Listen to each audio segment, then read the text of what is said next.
믿음을 갖는 이유는 여러 가지가 있겠지만 내가 바라는 것을 얻기 위해서입니다. 다양한 바람이 있지만 그 목적은 살기 위해서라는 거죠. 죽기 위해서 뭔가를 청하는 사람은 없어요. 그것이 눈에 보이는 것이든 보이지 않는 것이든 하느님께 뭔가를 청한다면 그것이 내게 필요하기 때문이죠. 그것은 나를 살게 하기 때문입니다. 죽을 것을 하느님께 청하는 사람은 없다는 거죠. 하지만 여기 문제가 있습니다. 내가 무엇인가 필요해서 하느님께 청한다고 할지라도 사람의 미래는 알 수 없다는 거죠. 내가 바라는 것이 이루어진다, 그래서 행복할 수 있다라고 내가 확신할지 몰라도 삶이라는 것은 내가 원하는 방향으로 흘러가지 않습니다. 그래서 내가 바라는 대로 이루어지지 않을 때 우리는 이런 생각을 해야 돼요. 나를 나보다 더 잘하시고 사랑하시는 주님께서, 청하기도 전에 이미 알고 계신 주님께서 알아서 주시겠지. 뭔가를 청하는 기도를 하지 말라는 것이 아닙니다. 청하면서도 내 뜻대로가 아니라 하느님의 뜻대로. 왜냐하면 그분은 나를 나보다 더 잘하시고 사랑하시기 때문입니다. 나는 앞날을 모르지만 그분은 모든 것을 아시기 때문에 우리에게 좋은 것을 주신다. 그래서 그분은 나에게 살 것을 주신다. 영원한 생명을 주신다는 거죠. 영원한 생명이라는 개념이 때로는 와닿지 않고 구체적이지 않을 수 있어요. 하지만 중요한 건 사람이 세상을 얻는다고 할지라도 생명을 잃어버린다면, 목숨을 잃어버린다면 아무런 의미가 없죠. 그렇지 않습니까? 여러분에게 있어서 가장 중요한 건 뭐예요? 내가 바라는 것들이 이루어진다? 그런데 나는 죽었다? 이런 건 아니잖아요. 내가 살아야만 다른 것도 누릴 수 있다는 것입니다. 즉, 내게 필요한 것을 하느님께서 아시니까 뭔가를 청하면서도 마지막에는 하느님께 맡길 수 있는 것이 바로 믿음이다. 신뢰라는 거죠. 아이가 부모님을 무한히 신뢰하는 것은 부모님이 아이에게 좋은 것을 준다는 것을 아이는 머리가 아닌 마음으로 알기 때문입니다. 신앙은 이런 거라는 거죠. 그리고 또 한 가지 중요한 것이 있습니다. 하느님께 많은 것들을 받기 위해서 필요한 것은 무엇일까? 제가 여러분에게 이렇게 이야기하니까 하느님께 많은 것을 받기 위해서 뭐가 필요하구나. 그러니까 받기 위해서 하는 게 신앙이구나. 이게 아니에요. 우리가 살기 위해서는 어쩔 수 없이 하느님께 받아야 되지 않습니까? 뭔가 부족해서 기도하지 않습니까? 병이 났을 때 병이 낫게 해달라고 하느님께 기도하는 것을 우리는 수준 낮은 신앙이라고 말할 수 없어요. 내게 필요한 것이기 때문입니다. 돈을 조금 더 많이 벌게 해주십시오 라고 기도하는 것은 수준 낮은 것입니까? 그렇지 않아요.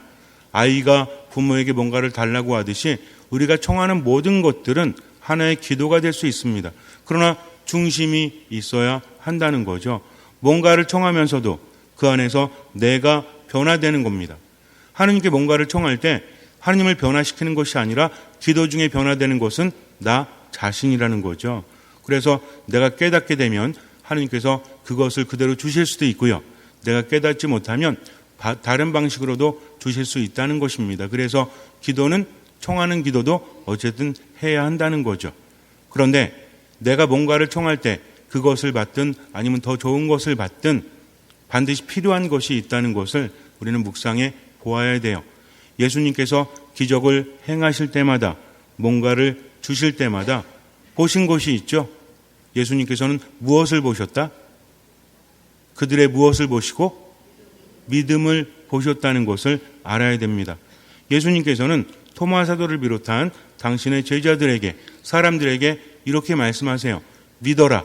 믿지 못하겠거든 내가 한 일들을 보아서라도 믿어라 라고 말씀을 하십니다. 즉 믿음이 있어야만 하느님께 받을 수 있다. 이것은 명확한 겁니다. 성당에 나온다고 할지라도 무엇이 없다면, 믿음이 없다면 우리 하느님께 받을 수 없다는 거죠. 그럼 믿음은 무엇일까요? 간절한 바람일까요? 그럴 수도 있습니다. 그러나 간절한 바람이 믿음이라고 말할 수는 없다는 거죠. 이것을 잘 이해하셔야 돼요. 믿음이 간절한 바람일 수 있지만 간절한 바람이 믿음이라고 말할 수는 없다. 이걸 잘 이해해야 한다는 거죠. 간절한 바람도 믿음의 한 요소일 수 있지만 믿음의 전부가 아니라는 것입니다. 믿음이라는 것은 일방적인 것이 아니에요. 내가 어떤 사람을 사랑한다라고 했을 때 그것은 무엇을 의미합니까? 내가 누구랑 사랑해 라고 했을 때는 관계적인 것을 의미하죠. 나는 사랑합니다. 그런데 그 사람은 나를 몰라요. 그 사람은 나를 알지 못합니다. 근데 나는 죽도록 사랑해요. 그래서 계속 따라다닙니다. 이것을 우리가 뭐라고 부르죠? 스토킹이라고 하잖아요. 즉 일방적으로 내가 하느님께 바라기만 하는 것은 진정한 믿음이 아니다. 사랑이라는 것은 서로의 무엇이 있어야 됩니까? 상호작용이 있어야 된다는 거죠. 서로의 소통이 있어야만 진정한 사랑이라고 말할 수 있다는 것입니다. 어쩌면 우리는요, 믿음에 대해서 착각을 하는지 몰라요. 내가 하느님께 뭔가를 청하면 이루어지겠지 하면서 끊임없이 청합니다. 때로는 어렵게 기도하기도 하고 때로는 어딘가를 찾아가기도 하고 그렇게 하느님께 청한다는 거죠. 그러나 믿음이라는 것은 일방적인 청함이 아니라 하느님과의 관계다라는 것을 우리는 분명히 알아야 돼요. 그래서 믿음에서 중요한 것이 무엇이다? 믿음에서 중요한 것은 들음이다. 믿음은 어디서 온다? 들음에서 온다. 들음은 무엇으로 이루어져 있다? 그리스도의 말씀으로 이루어져 있다는 거죠. 아무거나 듣는 게 아닙니다. 그리스도의 말씀을 무엇으로 듣는 거죠? 마음으로 듣는 겁니다. 믿음이 있을 때 기적이 일어난다. 그래서 여러분에게 하루도 빠짐없이 말씀드리죠. 기적은 하느님께로부터 오지만 그것을 가능하게 하는 것은 무엇이다? 우리들의 믿음이다. 중요한 건 믿음이 뭔지를 내가 알아야 한다는 겁니다. 이 믿음이 들음에서 온다는 거죠. 들으면 어떻게 해야 돼요? 그것을 따라야 되는 거죠. 그래서 우리 교회에서는 끊임없이 우리에게 알려줍니다. 모든 성경 말씀도 이것을 알려주고 있죠. 하느님과 나의 관계 안에서 계명이라는 것이 있어요. 계명 그러면 우리가 부담스럽게 꼭 지켜야 되나? 왜? 계명은 뭐뭐 해라, 뭐뭐 하지 마라 이런 것들이 지시적이고 때론 강압적으로 느껴지기 때문이죠. 하지만 계명을 지키지 않는다면 그 사람은 믿음이 있다라고 말할 수 없죠. 공식적인 거잖아요. 하느님과 우리의 관계 안에서 계명이 주어집니다. 하느님을 믿는 사람은 어떻게 해야 돼요? 그 계명을 지켜야 되는 거예요. 계명을 지키면 하느님은 그것을 보시고 우리에게 은총을 내려주십니다. 그 계명 중에서 유명한 게 무엇이 있죠? 십계명에 있잖아요. 1계명부터 10계명까지. 근데 우리는 어떤 계명을 잘 기억하죠? 어기는 계명을 기억하죠. 참 아이러니합니다. 내가 잘 알고 있는 계명이라는 것은 어쩌면 내가 잘 어기는 계명일 수도 있어요. 10계명뿐만 아니라 또 무엇이 있습니까? 교회는 교회법이 있듯이 구약에는 율법이 있었죠. 이 율법을 지키는 사람이야말로 하느님 안에 머무는 사람으로 인정받을 수 있었습니다. 그러니까 율법교사들이 율법을 가르치고 바리사이들이 그것을 지키면서 살아갔던 거죠. 바리사이란 뜻이 뭐죠? 경건한 자란 뜻입니다. 왜 경건한 거예요? 율법을 듣고 그것을 실천하기 때문입니다. 이것은 굉장히 중요한 겁니다.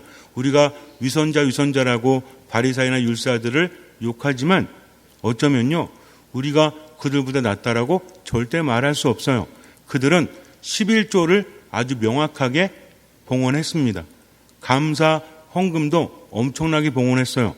기도하는 시간도 꽤 길었습니다. 성경 말씀을 엄청나게 묵상했다는 거죠. 그러면서 계명을 지키려고 노력을 했다는 겁니다. 이걸 우리가 무시하면 안 돼요. 그들을 함부로 무시할 수 있는 자격은 우리에게 없습니다. 하지만 여기에 중요한 게 있어요. 계명의 근본 정신이 무엇인가? 이것을 잃으면 안 된다는 거죠. 율법이라는 것은 근본 정신이 있습니다. 근본 정신을 잃어버린 율법은 인간을 옥죄는 거죠. 그러니까 답답한 거예요. 그러니까 화가 나는 겁니다. 하지만 율법의 근본 정신을 알면 그 율법이 무엇을 의미하는지 이해할 수 있다는 거죠. 율법의 근본 정신은 무엇이죠? 예수님과 율법교사의 대화 안에서 우린 그것을 알 수 있어요. 루카복음 10장을 보면 어떤 율법교사가 예수님께 와서 예수님을 시험하려고 질문을 하죠. 어떤 질문을 합니까? 스승님, 제가 무엇을 해야 영원한 생명을 받을 수 있습니까? 그랬더니 예수님께서 율법에 무엇이라고 쓰여 있느냐? 그 다음 말이 중요합니다. 너는 어떻게 읽었느냐? 즉, 그 사람은 성경을 어떻게 읽었는지, 율법을 어떻게 읽었는지 묻는 것입니다. 이게 중요하다는 거죠. 다른 사람이 여기는 게 중요한 게 아니라 너 자신은 어떻게 율법을 읽었느냐? 그랬더니 이 율법교사가 뭐라고 하죠? 내 마음을 다하고 내 목숨을 다하고 내 힘을 다하고 내 정신을 다하여 주 너의 하느님을 사랑하고 내 이웃을 너 자신처럼 사랑해야 한다라고 정답을 마칩니다. 그랬더니 예수님께서 옳게 대답하였다. 그 다음이 중요해요. 그렇게 하여라. 그러면 내가 살 것이다. 라고 말씀을 하십니다. 즉 지금 네가 말한 율법의 근본 정신을 네가 지키면 살 것이요 지키지 않으면 살 수 없을 것이다. 이 말씀을 하신다는 거죠. 율법의 근본 정신 우리가 알고 있죠. 사랑의 이중 계명이라고 합니다. 그래서 하나님을 사랑하고 이웃을 사랑하는 거다. 여기서 어려운 게 어떤 거예요? 물론 둘 다 어렵죠. 하지만 무엇이 더 어렵습니까? 하나님 사랑하는 게 더 어려워요? 아니면 이웃 사랑하는 게 더 어려워요? 원래 보이지 않는 분을 사랑하는 거는 쉬워요. 후자에 비해서. 완전히 쉽다는 게 아니에요. 우리도 그렇잖아요. 멀리 떨어져 있을 땐 사랑하죠? 눈앞에 보이면 어때요? 지긋지긋해요? 사랑하고 싶은데 그래서 잘해줘야 되겠다라고 마음을 먹다가도 눈앞에 보이면 내 마음과 다르게 상처를 주지 않습니까? 이게 참 웃겨요. 정말 그립고 정말 보고 싶고 늘 아껴주고 싶고 예전에 내가 했던 행동들이 너무나 미안하고 그래서 잘해줘야지라고 우리 자매님들이 생각하시는데 술 먹고 들어오는 형제님을 보면 어때요? 우라같이 밀지요. 마음과 다르게. 물론 제가 예를 적절하게 들었는지 모르겠지만 우리들의 마음대로 그렇게 하질 못해요. 그래서 눈에 보이지 않는 하느님을 사랑하는 것이 어쩌면 눈에 보이는 내 옆에 있는 사람을 사랑하는 것보다 더 쉽다고 여겨질지도 모른다는 거죠. 여기서 중요한 게 있습니다. 그렇다면 이웃이 누구냐 이거죠. 우리는 예수님의 말씀을 들으면서 원수까지도 사랑해야 된다라고 하니까 어떻게 사랑할 수 있습니까? 눈앞에 보이는 원수가 아닌 사람도 사랑하기가 힘든데 원수는 어떤 사람이죠? 나에게 엄청난 상처를 준 사람이잖아요. 그냥 조금 미워하고 싫어하고 이런 사람 원수라고 합니까? 원수는 어떤 사람이에요? 내 삶을 짓밟은 사람이에요. 원수는 나에게 엄청난 상처를 준 사람입니다. 그런데 어떻게 사랑할 수 있습니까? 라고 질문할 수 있을까요? 없을까요? 있죠. 우리도 그런 질문하고 있잖아요. 주님 말씀이 너무나 부담스럽습니다. 라고 느껴질 때도 있다는 거죠. 그럼 왜 그런 걸까요? 우리는 모든 것을 막연하게 생각을 합니다. 원수를 사랑하라고 하니까 선입견, 고정관념, 편견이 들어가 있는 거죠. 그분의 말씀을 제대로 듣고 실천하기보다는 그냥 내 생각대로 받아들이는 겁니다. 믿음도 마찬가지예요. 내 마음에 들면 받아들이고 마음에 들지 않으면 받아들이지 않습니다. 자기 중심으로 신앙생활을 해나가는 거죠. 그러니까 태도가 안 바뀌는 거죠. 백날 성당에 당겨도 왜 안 바뀝니까? 듣지를 않으니까. 들어도 실천하지를 않으니까. 하고 싶은 거 하고 하기 싫은 거 안 하니까. 그런데 믿음은 뭐 하라 그래요? 나를 따라오너라. 뭘 버리고? 자기 자신을 버리고 따라오라고 하는데 자기를 안 버렸잖아요. 그러니까 따라갈 수가 없는 것이죠. 하느님의 말씀은 우리에게 독이 됩니까? 약이 됩니까? 약이 되죠. 우리를 살립니까? 우리를 죽입니까? 우리를 살리죠. 의사가 환자를 치료할 때 지시를 누가 하죠? 환자가 좀 약한 걸로 해주세요. 이번엔 좀 센 걸로 해주세요. 이번엔 좀 느슨하게 좀 해주십시오. 이렇게 합니까? 환자의 상태에 따라서 진단은 누가 하는 거죠? 의사가 합니다. 지시는 누가 내립니까? 의사가 내린다는 거죠. 아무리 환자가 똑똑해도 그것이 의사의 역할인 겁니다. 환자는 어떻게 하면 돼요? 치료를 받고 싶으면 그것을 따라야 한다는 거죠. 이것은 명확한 거예요. 신앙도 마찬가지입니다. 내 마음대로 하는 것이 아니라 그럼에도 불구하고 주님의 뜻을 따르는 거죠. 그래서 이웃을 사랑하라는 것에 대해서 내 옆에 있는 사람이 이웃이요, 이 사람은 어떻게 사랑할 수 있는가, 이것이 아니라 그 말씀을 두고 묵상을 해야 된다는 겁니다. 율법학자가 자신의 정당함을 드러내려고 누가 이웃입니까? 라고 물었을 때 아주 엄청난 주옥 같은 말씀이 예수님의 입에서 쏟아지죠. 착한 사마리아 사람의 비유. 전 세계 사람들이 알고 있을 겁니다. 어떤 사람이 예루살렘에서 예리고로 내려가다가 강도를 만나고 초주검이 됩니다. 그런데 사제가 지나가다가 그 사람을 보고 길 반대편으로 피해가죠. 레위인도 그렇게 합니다. 하지만 여행을 하던 사마리아 사람이 그를 데려다가 상처를 치유해주고 여관에 맡기죠. 그리고 2 데나리온을 주인에게 주면서 내가 어디를 갔다 올 테니 그동안 이 사람을 돌보아 주십시오. 그런데 혹시라도 비용이 더 들면 제가 돌아와서 그것을 드리겠습니다. 라고 말을 합니다. 여기 등장인물이 누구누구예요? 사제와 레위인과 사마리아 사람이다. 그러면 초주검이 된 사람은 어떤 사람이었을까요? 이 사람은 이방인이었을까요? 아니면 유대인이었을까요? 유대인일 확률이 크겠죠. 왜? 예루살렘에서 예리고로 가던 사람이다. 예루살렘이나 예리고나 이스라엘의 유명한 도시이기 때문입니다. 예수님의 비유에 이렇게 등장을 한 거죠. 그렇다면 사제는 왜 그냥 지나갔을까요? 하나님을 섬기는 사람이고 사제는 성전에서 봉사하는 사람이잖아요. 레위인도 마찬가지입니다. 레위 지파 사람들도 성전에서 봉사했던 사람들, 봉사자를 의미한다는 거죠. 하느님 가까이 있던 사람들이었어요. 근데 사제도 돌아가고 레위인도 돌아갔죠. 왜 그랬을까요? 알 수가 없죠. 성경이 안 나오니까. 그러나 우리는 추정해 볼 수 있습니다. 왜? 예수님의 비유이기 때문에 그래요. 비유라는 것은 사실 그대로를 전한다기보다는 그 안에 의미를 담고 있다는 거죠. 묵상을 해야 된다는 겁니다. 사제와 레위인이 그냥 지나갔다. 사마리아 사람이 그를 돌봐 주었다. 실제적인 이야기가 아닙니다. 예수님의 이 비유 말씀은 우리에게 예화로서 주어지는 거죠. 어떤 행위를 했는가? 누가가 중요한 게 아닙니다. 어떤 행위를 했느냐가 중요하다는 거죠. 이것을 우리가 묵상을 해봐야 돼요. 사제는 성전에서 제사를 봉헌하는 사람입니다. 그래서 부정한 것을 건드리면 안 돼요.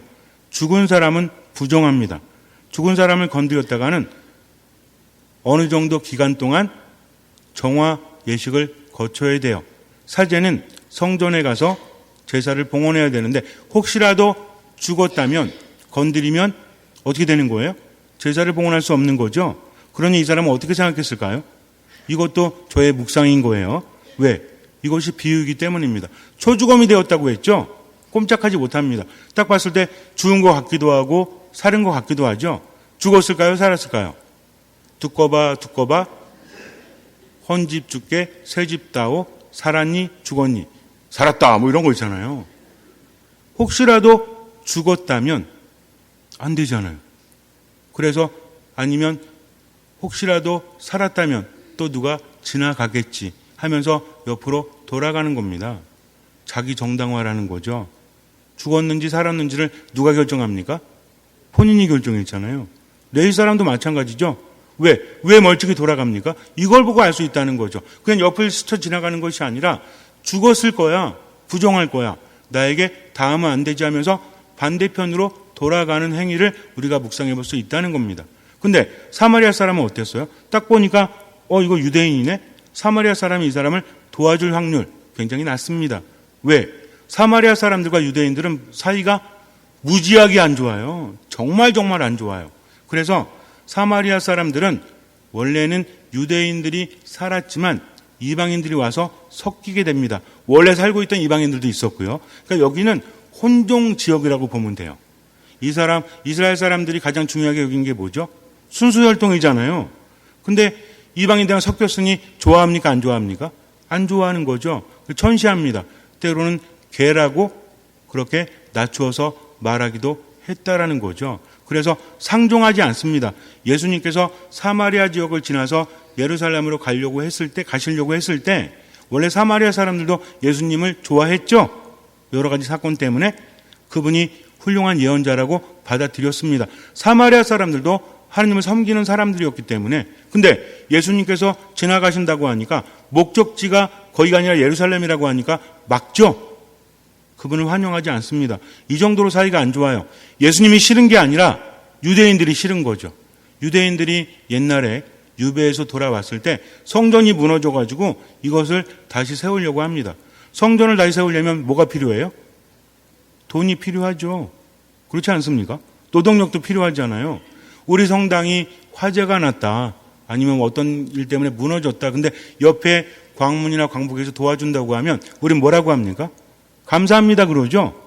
근데 유대인들은 이렇게 말합니다. 필요 없어. 너희들처럼 순수하지 못하고 잡종인 것들이 뭘 도와준다고 그래? 필요 없어. 라고 말합니다. 그랬더니 사마리아 사람들이 열받죠.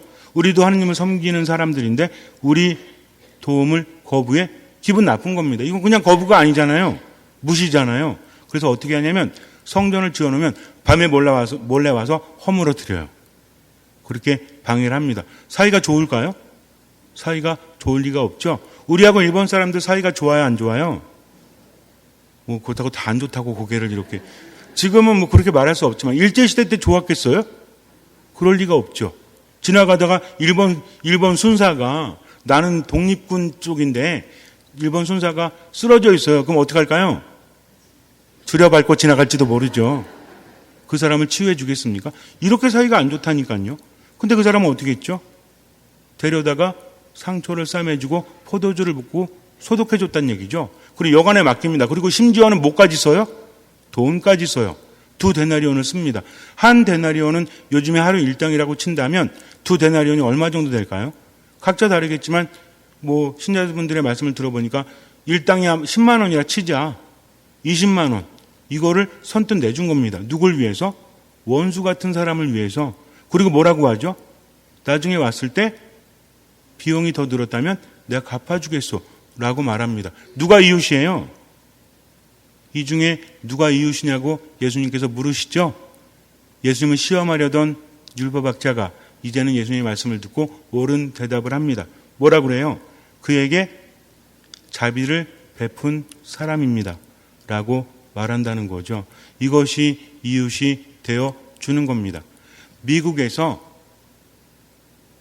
인종차별이 심했을 때, 물론 지금도 있지만 엄청나게 심했던 옛날에 어떤 인디언이 배가 고파서 먹을 것을 찾아 돌아다니는데 한 저택에서 백인 가족이 만찬을 즐기고 있었습니다. 아빠, 엄마, 아이들. 너무나 배가 고픈데 거기에 음식이 산더미처럼 쌓여 있는 거예요. 인디언이 다가갑니다. 가서 말해요.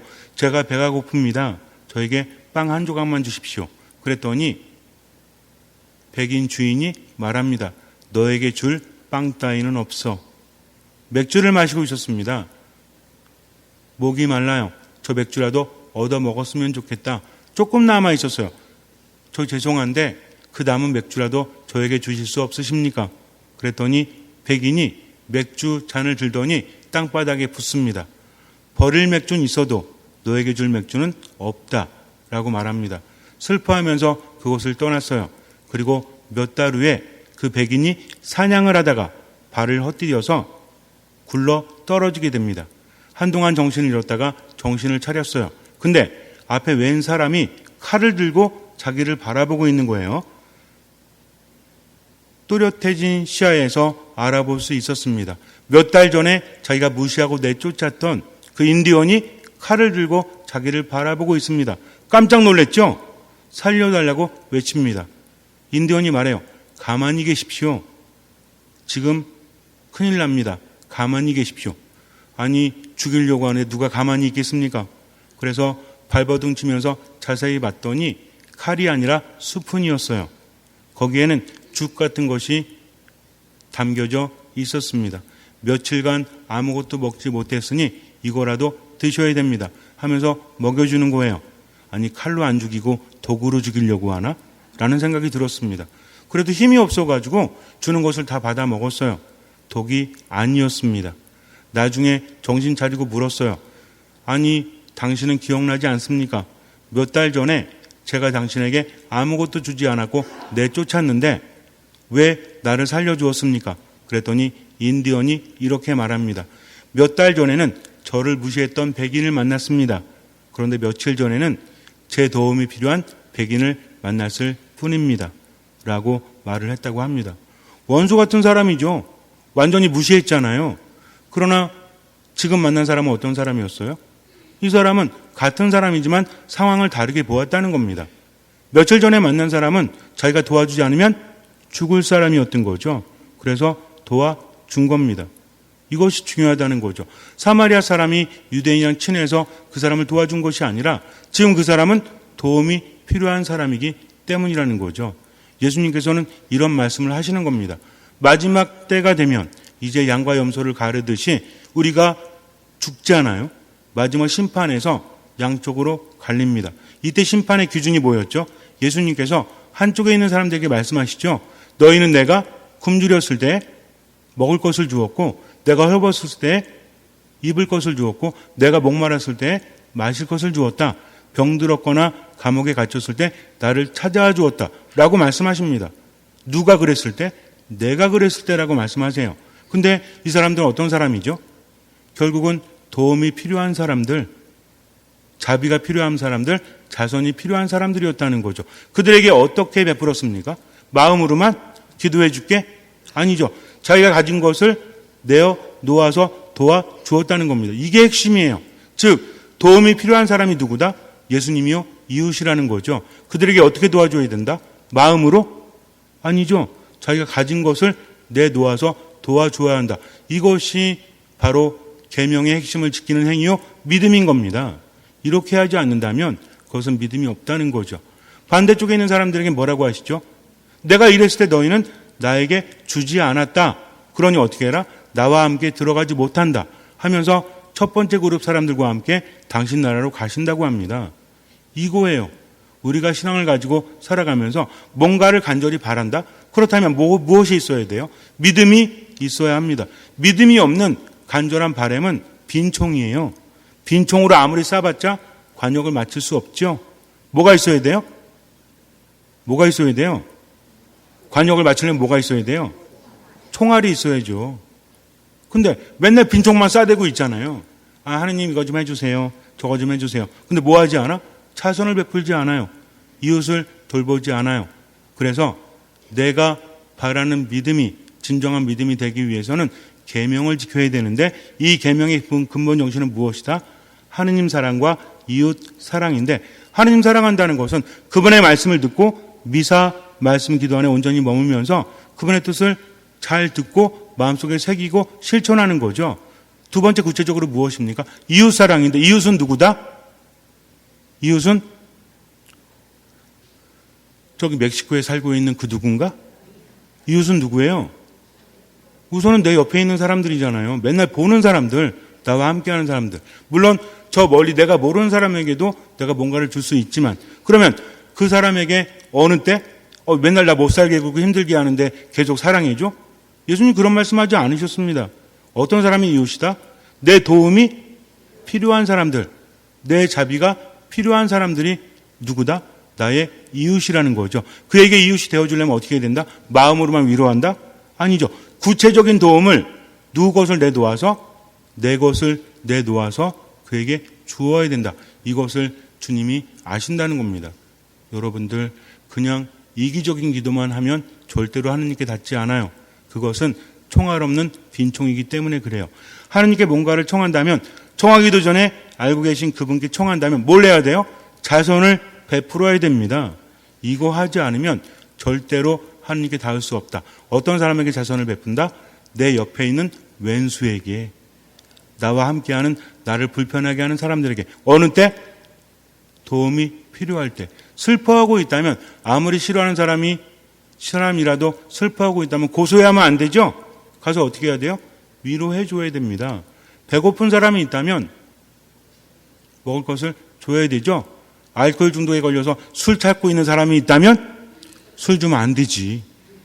이건 양심으로 판단할 수 있잖아요. 그러니까 뭐냐면 지긋지긋한 원수, 지속적으로 나를 괴롭히는 원수를 잘해주라는 게 아니라 지금 내 도움이 없다면 난처해지는 사람에게 무엇으로? 내가 가진 것으로 베풀어야 한다는 겁니다. 이게 되지 않으면 그 기도는 의미 없다는 거죠. 그래서 이것을 실천하면서 오늘 하루 또 한 주간을 살아가시기 바랍니다. 잠시 눈을 감으세요. 내 마음을 다하고 내 목숨을 다하고 내 힘을 다하고 내 정신을 다하여 주 너의 하느님을 사랑하고 내 이웃을 너 자신처럼 사랑해야 한다. 이것이 계명의 중심이에요. 아무리 교회법을 잘 지키고 율법을 잘 지킨다고 할지라도 사랑이 없다면 아무런 의미가 없는 겁니다.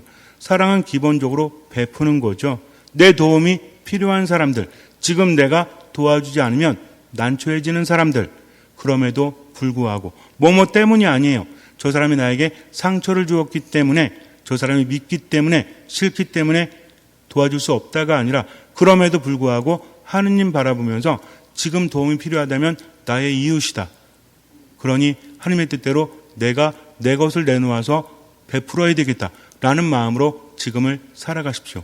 미사, 말씀 기도 안에 듣는 마음으로 머무십시오. 최선을 다하고 나머지는 하나님께 맡기십시오. 주님께서는 그 믿음을 보시고 우리 삶에 놀라운 기적을 일으켜 주실 것입니다. 아멘.